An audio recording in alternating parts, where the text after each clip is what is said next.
Media আমাদের gender বা লিঙ্গ পরিচয় নিয়ে কি শেখায়? আজকের আলোচনাটা ঠিক এই নিয়েই। চলুন আমরা জেন্ডার্ড মিডিয়া বা লিঙ্গায়িত মিডিয়ার ধারণাটা একদম সহজ করে বোঝার চেষ্টা করি আর দেখি এটা কিভাবে আমাদের চিন্তাভাবনাকে প্রভাবিত করে। তো শুরুতেই একটা খুব জরুরি প্রশ্ন। আমরা প্রতিদিন যে মিডিয়া কনজিউম করছি সেটা কি আসলেই সমাজের একটা আয়না?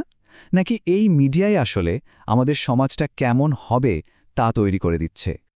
বিশেষজ্ঞরা কিন্তু দ্বিতীয়টাতেই জোর দিচ্ছেন। তারা বলছেন মিডিয়া শুধু যা ঘটছে তা দেখায় না, বরং জেন্ডার সম্পর্কে আমাদের ধারণাগুলোকেও গড়ে তোলে। যেমন ধরুন শিক্ষাবিদ জুলিয়া টি উডের কথাটা। তিনি বলছেন মিডিয়া প্রায়ই আমাদের সামনে জীবনের একটা বিকৃত বা বলতে পারেন একটা ফিল্টার করা ছবি তুলে ধরে। তো প্রশ্নটা হলো, মিডিয়ার এই যে অদৃশ্য ফ্রেম বা কাঠামো, এটা ঠিক কিভাবে কাজ করে? চলুন একটু গভীরে গিয়ে দেখা যাক। সবচেয়ে চোখে পড়ার মতো বিষয় হল নারীদের কম দেখানো বা আন্ডার রিপ্রেজেন্টেশন।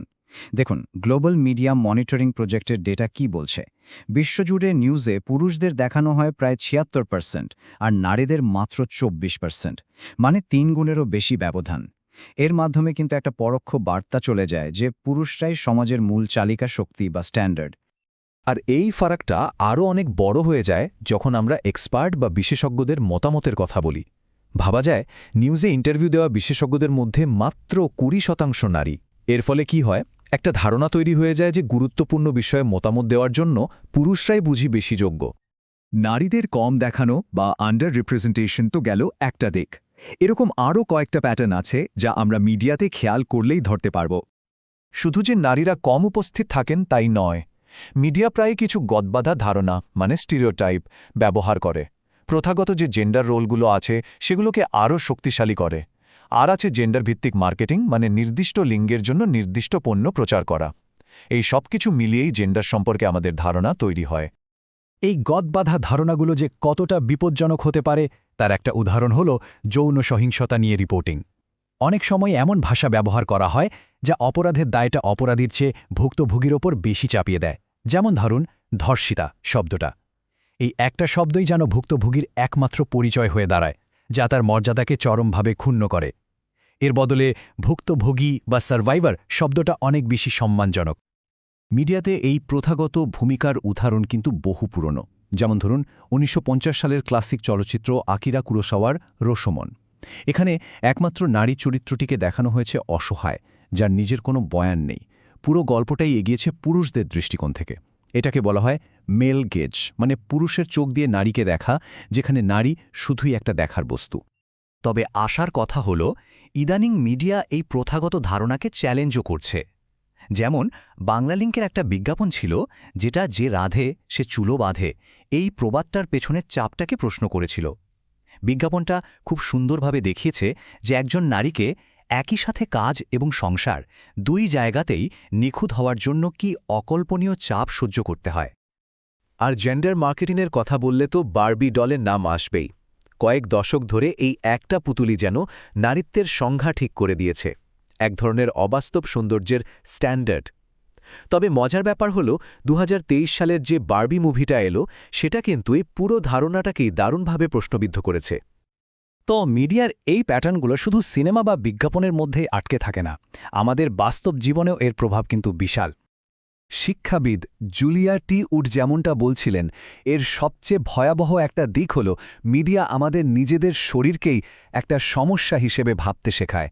আমাদের একদম সাধারণ শারীরিক বৈশিষ্ট্যগুলোকেও এমনভাবে দেখানো হয় যেন এগুলো কোনো ত্রুটি আর এগুলোকে ঠিক করা দরকার। সব মিলিয়ে এর ৩টে বড় ধরনের নেতিবাচক প্রভাব দেখা যায়। ১. এটা অবাস্তব আদর্শ তৈরি করে, যেখানে নারীদের হতে হবে সব দিক দিয়ে নিখুঁত আর পুরুষদের হতে হবে আবেগহীন, কঠিন। ২. এটা মানুষের মনে নিজের শরীর নিয়ে অসন্তোষ তৈরি করে, যা ইটিং ডিসঅর্ডারের মতো মারাত্মক সমস্যার জন্ম দেয়। আর ৩. জেন্ডারভিত্তিক সহিংসতাকে যখন বিনোদন হিসেবে দেখানো হয়, তখন সমাজে এর গ্রহণযোগ্যতা বেড়ে যাওয়ার ভয় থাকে। তবে ভালো খবর হলো এই ক্ষতিকর বয়ানের বিরুদ্ধেও কাজ হচ্ছে। যেমন অস্ট্রেলিয়ার লেটস চেঞ্জ দ্য স্টোরি ক্যাম্পেইনটা। ওরা খুব স্পষ্টভাবে নারীর বিরুদ্ধে সহিংসতা আর সমাজে চলতে থাকা নানা বৈষম্যের মধ্যেকার সংযোগটা তুলে ধরেছে। তাহলে সমস্যাগুলো তো বোঝা গেল, কিন্তু সমাধানটা কি? কিভাবে এই বয়ান বদলানো যেতে পারে?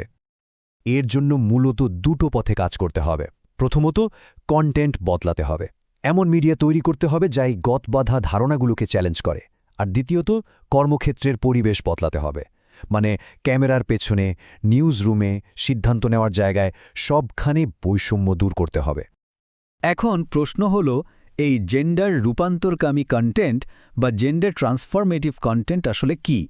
এটা হলো এমন কন্টেন্ট যা শুধু সমস্যাটা দেখিয়েই থেমে থাকে না, বরং সক্রিয়ভাবে পুরনো ক্ষতিকর ধারণাগুলোকে ভাঙে এবং নতুন ইতিবাচক ধারণা তৈরি করতে সাহায্য করে, যেখানে ভাষাটা হবে সম্মানজনক আর সবাই নিজেদের প্রতিনিধিত্ব খুঁজে পাবে। এই দিকে কিন্তু অগ্রগতি হচ্ছে। যেমন ধরুন, সাম্প্রতিক বড় বাজেটের ফিল্মগুলোতে নারী প্রধান চরিত্রের সংখ্যা আগের চেয়ে অনেক বেড়েছে। এটা দারুণ খবর। কিন্তু এর একটা উল্টোপিঠও আছে। ডেটা বলছে এই অগ্রগতির সুফল সবাই সমানভাবে পাচ্ছে না। বিশেষ করে অশ্বেতাঙ্গ বা বেশি বয়সী নারী চরিত্রদের প্রতিনিধিত্ব এখনও অনেক কম। আর পর্দার আড়ালের গল্পটা তো আরও কঠিন। মিডিয়া ইন্ডাস্ট্রিতে একটা অদৃশ্য গ্লাস সিলিং বা কাঁচের ছাদ রয়েই গেছে, যা নারীদের, বিশেষ করে অশ্বেতাঙ্গ নারীদের একেবারে শীর্ষ পদে বা সিদ্ধান্ত নেওয়ার জায়গায় পৌঁছাতে বাধা দেয়। তাহলে কর্মক্ষেত্রে কি করা যেতে পারে? সমাধান হিসেবে বেশ কিছু পদক্ষেপের কথা বলা হয়, যেমন নারীদেরকে এডিটোরিয়াল বা সি সুইটের মতো বড় পদে নিয়ে আসা, হয়রানি প্রতিরোধের জন্য শক্তিশালী কমিটি তৈরি করা, আর সবেতন ইন্টার্নশিপ বা মেন্টরশিপের মাধ্যমে নতুন এবং বৈচিত্র্যময় ট্যালেন্টদের সুযোগ করে দেওয়া। আর এই পুরো আলোচনায় এখন একটা নতুন এবং খুব গুরুত্বপূর্ণ ধারণা যোগ হয়েছে, সেটা হলো প্রডিউসার। শব্দটা এসেছে প্রডিউসার এবং ইউজার, এই দুটোকে মিলিয়ে। ব্যাপারটা হলো, আজকের দিনে আমরা যারা মিডিয়া কনজিউম করি তারা কিন্তু শুধু নিষ্ক্রিয় দর্শক নই। আমরা নিজেরাও কন্টেন্ট তৈরি করি, শেয়ার করি, মতামত দিই। আমাদের হাতেও মিডিয়ার বয়ানকে চ্যালেঞ্জ করার এবং বদলানোর একটা বড় ক্ষমতা আছে। তাহলে শেষ কথা এটাই, গল্পটা বদলানোর ক্ষমতা এখন আর শুধু হাতে গোনা কয়েকটা মিডিয়া হাউসের হাতে নেই। ক্ষমতাটা এখন আমাদের সবার হাতে। এখন আসল প্রশ্নটা হলো, নির্মাতাদের এই নতুন বিশ্বে আমরা সবাই মিলে এরপর কোন গল্পটা তৈরি করতে চলেছি।